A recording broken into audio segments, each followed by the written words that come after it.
ରଘୁଆ ହଟି।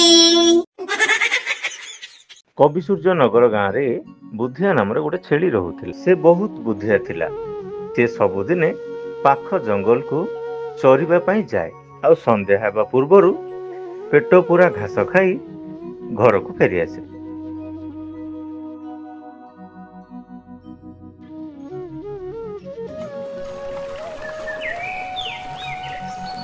ଦିନକର କଥା, ବୁଦ୍ଧିଆ ତା ସାଙ୍ଗମାନଙ୍କ ପାଖକୁ ଘାସ ଚରିବା ପାଇଁ ଡାକିବାକୁ ଯାଇଥିଲା। ଆରେ ସାଙ୍ଗମାନେ ସମସ୍ତେ ଶୁଣ, ମୁଁ ଶୁଣିଥିଲି ଆମେ ଯେଉଁ ଜଙ୍ଗଲକୁ ଘାସ ଚରି ଯାଉନେ ସେହି ଜଙ୍ଗଲକୁ ଏବେ ଗୋଟେ ସିଂହ ଆସିଛି, ଆଉ ସିଏ ସମସ୍ତଙ୍କୁ ମାରି ଖାଇଦେଉଛି। ଚାଲ ଆମେ ଆଉ ଆଜିଠୁ ସେହି ଜଙ୍ଗଲକୁ ଘାସ ଚରି ଯିବାନି। ଆରେ ମନୁଆ, ତୁ ଯାହା କହିଲୁ ସେ କଥା ଠିକ ଯେ କେତେ ଦିନ ଆମେ ସେ ସିଂହକୁ ଡରି ଏମିତି ରହିବା? ଆମକୁ ବି ଆମ ବୁଦ୍ଧି ବଳରେ କିଛି କରିବାକୁ ପଡ଼ିବ। ମାନେ ତୁ କ'ଣ କହୁଛୁ ବୁଦ୍ଧିଆ ଭାଇ? ଆମେ କ'ଣ ସେଇ ସିଂହ ସହିତ ଲଢ଼େଇ କରିବା? ଆରେ ନାଇଁ ନାଇଁ, ସିଂହ ସହିତ କାହିଁକି ଲଢ଼େଇ କରିବା? ଆମେ କ'ଣ ସିଂହକୁ ମାରିପାରିବା? ମୁଁ କ'ଣ କହୁଥିଲି କି ସିଂହ ରାଜା ତ ଆଉ ଜଙ୍ଗଲ ବାହାରକୁ ଆସୁନି ନା, ସେଥିପାଇଁ ଆମେ ଜଙ୍ଗଲ ବାହାରେ ବାହାରେ ଘାସ ଚରି ଘରକୁ ଫେରି ଆସିବା। ହଁ ହଁ, ବୁଦ୍ଧିଆ ଭାଇ ଠିକ କଥା କହିଛି। ସିଂହ ଆମକୁ ଖାଇପାରିବନି, ଆଉ ଆମକୁ ଭଲ ଘାସ ବି ମିଳିଯିବ। ହଁ ହଁ, ଚାଲ। ତାପରେ ସେମାନେ ସମସ୍ତେ ମିଶି ଜଙ୍ଗଲ ଭିତରକୁ ଘାସ ଚରିବା ପାଇଁ ଗଲେ। ବୁଦ୍ଧିଆ ଘାସ ଚରିବାରେ ଏତେ ମଗ୍ନ ହେଲା ଯେ କେତେବେଳେ ତା ସାଙ୍ଗମାନଙ୍କ ଠାରୁ ଅଲଗା ହେଲା ସେ ନିଜେ ବି ଜାଣିପାରିଲା ନାହିଁ। ଏମିତି ଘାସ ଚରି ଚରି ସେ ଜଙ୍ଗଲ ମଝିରେ ପହଞ୍ଚି ଯାଇଥିଲା। କିଛି ସମୟ ପରେ ଯେତେବେଳେ ମୁଣ୍ଡ ଉଠେଇ ଚାହିଁଲା, ସେତେବେଳକୁ ସେ ଜଙ୍ଗଲ ମଝିରେ ଥିଲା। ଆରେ ଆରେ, ମୁଁ ଘାସ ଚରି ଚରି କେତେବେଳେ ଜଙ୍ଗଲ ଭିତରକୁ ପଳେଇ ଆସିଲି, ମୁଁ ଜାଣିପାରିଲିନି। ଏତିକି ବେଳେ ଯଦି ବାଘ ଚାଲି ଆସିବ ତାହେଲେ ମୋତେ ନିଶ୍ଚୟ ଖାଇଦେବ। ନା ନା, ମୋତେ ଶୀଘ୍ର ମୋ ସାଙ୍ଗମାନଙ୍କ ପାଖକୁ ଫେରିଯିବାକୁ ହବ। ତାପରେ ବୁଦ୍ଧିଆ ଭୟରେ ତା ସାଙ୍ଗମାନଙ୍କ ପାଖକୁ ଯିବାକୁ ବାହାରିଲା। ସେ ବାଟରେ ଯିବା ସମୟରେ ସତକୁ ସତ ସିଂହ ହାବୁଡରେ ପଡ଼ିଗଲା।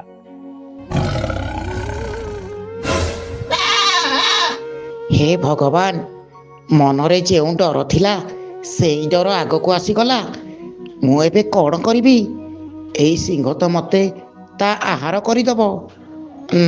ନା ନା, ମୋତେ ଏବେ ନ ଡରି ମୋ ବୁଦ୍ଧି ଖଟେଇବାକୁ ହବ।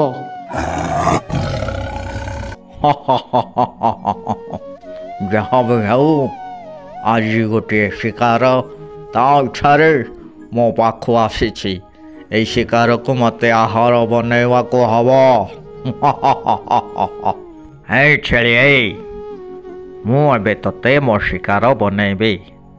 ତୁ ମରିବା ପାଇଁ ରେଡ଼ି ତ? ହଁ। ବୁଝିଲେ ମହାରାଜ, ଆପଣ ହେଉଛନ୍ତି ଏ ଜଙ୍ଗଲର ଗୋଟିଏ ବୋଲି ରାଜା, ତେଣୁ ଆପଣଙ୍କ ହାତରେ ଶିକାର ହେବା ବଡ଼ ଭାଗ୍ୟର କଥା। ସେଥିପାଇଁ ପରା ମୁଁ ଆପଣଙ୍କ ପାଖକୁ ଶିକାର ହେବାକୁ ଆସିଛି। ସିଂହକୁ ଏମିତି ପ୍ରଶଂସା କରିବାର ଶୁଣି ସିଂହ ଛାତି କୁଣ୍ଢେ ମୋଟ ହୋଇଗଲା। ସିଂହ ଛେଳିକୁ କ'ଣ କହିବ ନିଜେ ବି ଜାଣିପାରିଲା ନାହିଁ। ଧନ୍ୟବାଦ ଧନ୍ୟବାଦ ଛେଳି, ଧନ୍ୟବାଦ। ତୁମର ପ୍ରଶଂସା କରୁଛୁ, ମୁଁ ଅତି ଖୁସି ହେଲି। ହଁ, ମୋ ଆଶୀର୍ବାଦ ତମ ସମସ୍ତଙ୍କ ଉପରେ ରହୁ। ତୁ ଯେମିତି ମୋ ପାଖକୁ ମୋ ଶିକାର ହୋଇ ଆସିଲୁ ନା, ସବୁ ପ୍ରାଣୀମାନଙ୍କୁ କହିବୁ ସେମାନେ ବି ମୋ ପାଖକୁ ଏମିତି ମୋ ଶିକାର ହେଇ ଆସିବେ। ମୋତେ ଆଉ ମୋ ଶିକାର ପାଇଁ ଖୋଜିକି ସମୟ ନଷ୍ଟ କରିବାକୁ ହେବନି, ଏହା ମୋର ଆଦେଶ। ମହାରାଜ, ଆପଣ ମୋତେ ମାରି ଖାଇବେ ଯେ, ହେଲେ ମୋର ଗୋଟେ ସର୍ତ୍ତ ଅଛି। ମୁଁ ମରିବା ପୂର୍ବରୁ ମୁଁ ସେ ସର୍ତ୍ତକୁ ପୂରଣ କରିବାକୁ ଚାହୁଁଛି। ଏ ସିଂହ ପାଖରେ ଇଚ୍ଛାର ଛେଳି ଛୁଆର ପୁଣି ସର୍ତ୍ତ? ଠିକ୍ ଅଛି, ମୁଁ ଏ ଜଙ୍ଗଲର ରାଜା, ସବୁ ସର୍ତ୍ତ ମୁଁ ତୋର ରକ୍ଷା କରିବି। କହ, କି ସର୍ତ୍ତ ତୋର ଅଛି? ମହାରାଜ, ସର୍ତ୍ତଟି ହେଲା, ମୁଁ ତ ଏବେ ବହୁତ ଦୁବୁଲା ପତଳା ଅଛି।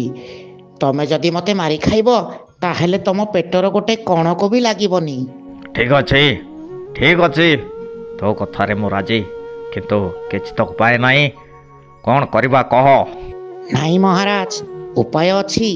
ମୁଁ କ'ଣ କହୁଥିଲି କି ଏ ଜଙ୍ଗଲରେ ତ ବହୁତ ଘାସ ଅଛି। ତୁମେ ଏଠି ବିଶ୍ରାମ କରୁଥାଅ, ମୁଁ ଯାଇ ପେଟ ପୂରେଇ ଘାସ ଖାଇ ଆସେ। ସବୁ ଘାସ ଖାଇସାରିଲା ପରେ ମୋ ଦେହରେ ଟିକେ ମାଂସ ଲାଗିବ, ଆଉ ତାପରେ ତମେ ମୋତେ ମନ ଭରି ଖାଇବ ଆଉ। ବସ୍, ଏଇ ସାମାନ୍ୟ କଥା ତ। ମୁଁ ଏଠି ଜଗି ବସିଛି, ତୁ ତୋର ମନ ଇଚ୍ଛା ଘାସ ଚରି କଇ ତୋ ପେଟ ପୂରେଇକି ଖା। ତୁ ଯେତେବେଳେ ହୃଷ୍ଟପୃଷ୍ଟ ହୋଇଯିବୁ ତୋ ମାଂସକୁ ମୁଁ ଛିନଭିନ କରି ଖାଇବି। ସିଂହ କଥାରେ ଛେଳି ସେ ପାଖରେ ଘାସ ଚରିବାକୁ ଲାଗିଲା।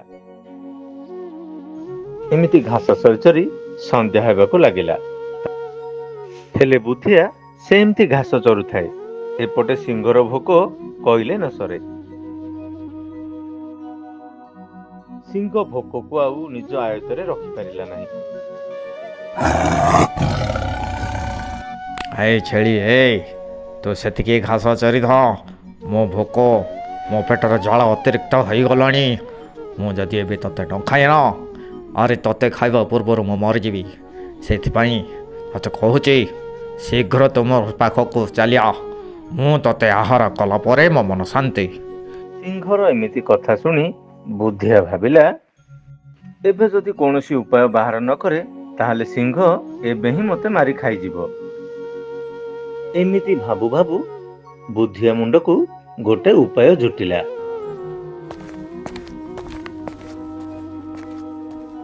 ବୁଦ୍ଧିଆ ସିଂହ ପାଖକୁ ଯାଇ କହିଲା, ହଁ ମହାରାଜ, ମୋତେ ମାରି ଖାଇବ ଯେ, ହେଲେ ମୁଁ ତ ଏବେ ବହୁତ ଘାସ ଖାଇଛି। ପାଣି ନ ପିଇଲେ ଦିନ କେମିତି ହେବ? ମୋତେ ଯଦି ତୁମେ ଏବେ ଖାଇବ ତାହେଲେ ତୁମକୁ ମାଂସ ଖାଇଲା ଭଳିଆ ଲାଗିବନି, ଘାସ ଖାଇଲା ଭଳିଆ ଲାଗିବ। ଏଇ ଦେଖ, ଆଗରେ ଗୋଟେ କୂଅ ଅଛି, ସେଇ କୂଅରୁ ମୋ ପାଇଁ ଟିକେ ପାଣି ନେଇ ଆସ। ହଁ, କ'ଣ କହିଲ? ସାମାନ୍ୟ ପାଣି ଟିକେ ଆଣିବ ଏ ସିଂହ? ଠିକ୍ ଅଛି, ଭୋକ ଜଳାରେ ଛଟପଟ ହେବା ଅପେକ୍ଷା ତୋ ପାଇଁ ପାଣି ଆଣିଦେବା ନିହାତି ଦରକାର। ତୁ ଠିକ୍ କହିଛୁ। ଇଲୋ ବୋପାଲୋ, କି ଭୋକ! ମୁଁ ଏ ସାଙ୍ଗେ ସାଙ୍ଗେ ପାଣି ନେଇ ଆସୁଛି। ତାପରେ ସିଂହ ମହାରାଜ ଛେଳି ପାଇଁ ପାଣି ଆଣିବାକୁ ବାହାରିଲେ। ବୁଦ୍ଧିଆ ମଧ୍ୟ ସେହି ସମୟକୁ ଅବହେଳା ନ କରି ସିଂହ ପଛେ ପଛେ ଚାଲିଲା। ଯେମିତି ସିଂହ କୂଅ ଉପରକୁ ଦେଖିଛି, ବୁଦ୍ଧିଆ ତା ପଛପଟକୁ ଗୋଟେ ମୁଣ୍ଡିଆ ପକେଇଲା। ସିଂହ ସେ ମୁଣ୍ଡିଆ ବଳରେ କୂଅ ଭିତରେ ଖସି ପଡ଼ିଲା, ଆଉ ବହୁତ ଜୋରରେ ଗର୍ଜନ କରିବାକୁ ଲାଗିଲା। ଆରେ ଛେଳି, ତୁ ମୋତେ ମାରିବା ପାଇଁ ଏସବୁ ପ୍ଲାନ୍ କରିଥିଲୁ ନା? ରହ। ଆରେ ମୁଁ ତ ବଡ଼ ଭୁଲ କଲି। ମୋ ମୁଣ୍ଡକୁ ଯଦି ଏମିତି ବୁଦ୍ଧି ଆଗରୁ ଜୁଟିଥାନ୍ତା, ତୋତେ ସେଇ କ୍ଷଣି ସେଠାରେ ମାରି ଖାଇ ଦେଇଥାନ୍ତି। ଆରେ ମୁଁ ତୋତେ ଖାଇବି ବୋଲି ତୋ ଉପରେ ଭରସା କରି ତୋତେ ଦୟା ଦେଖେଇଲି, ଦୟା। କିନ୍ତୁ ତୁ କ'ଣ କଲୁ? ତୁ ମୋତେ ଶେଷରେ କାହା ଜୀବନକୁ ଲୋଭ ନାହିଁ ଯେ ସିଏ ନିଜ ଜୀବନକୁ ମରଣ ମୁହଁକୁ ଠେଲିଦେବ। ମୋତେ ମାରି ଖାଇବି ଭାବିଥିଲୁ ନାଇଁ? ଏବେ ସେଇ କୂଅ ଭିତରେ ପେଟେ ପାଣି ପିଇ ମରେ। ବେଇମାନ ଧଗାବାଦ ଛେଳି, ମୁଁ ଏଠାରୁ ବାହାରେ। ଆରେ ଆରେ କିଏ କେଉଁଠି ଅଛ? ମୋତେ ବଞ୍ଚାଅ। ମୁଁ ଏ ପାଣିରେ ପିଇ ଉବୁଟୁବ ହେଇ ମରିଯିବି। ବଞ୍ଚାଅ, କିଏ କେଉଁଠି ଅଛ ବଞ୍ଚାଅ, ନହେଲେ ମୁଁ ଛଟପଟ ହେଇ ମରିଯିବି।